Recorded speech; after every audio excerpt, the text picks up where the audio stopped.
The BALIK people have lived in Sepaku, East Kalimantan for hundreds of years, but life is changing here as Indonesia builds its new capital city, Nusantara. And this village is now marked as part of the development.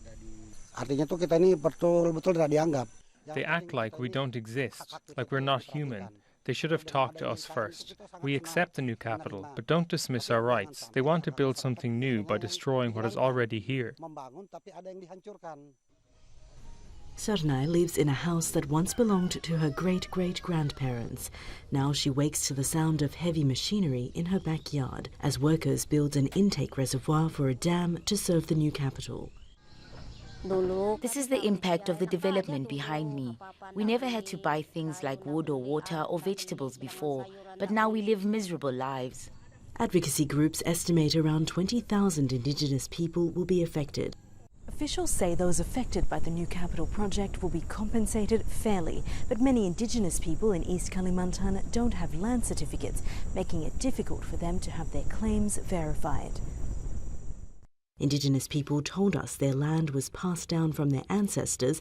Until recently, they'd never had to prove ownership. The project chief insists their needs are being considered. I think we have to respect them. Yeah, all the indigenous people, the local wisdom, the way that they are living, working, and also learning, that should be part of our development process. That is why we have some inclusive forum, for example, trying to have a lot of dialogue with all the stakeholders in this area, so that they will be part of our development path in the future.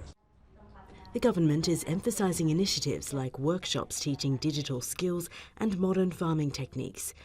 Sri Surawati and her neighbours, who migrated to East Kalimantan in the 70s, say the project is making life in Sepaku better.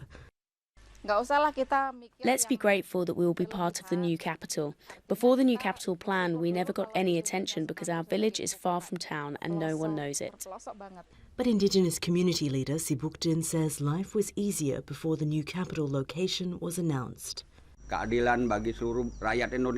say it's fair for all Indonesians, but which ones? We don't want to be relocated from our ancestors' land. The new capital is haunting us and haunting the future. As authorities scale up construction in coming weeks, this community is increasingly losing hope. Jessica Washington, Al Jazeera in East Kalimantan on the island of Borneo.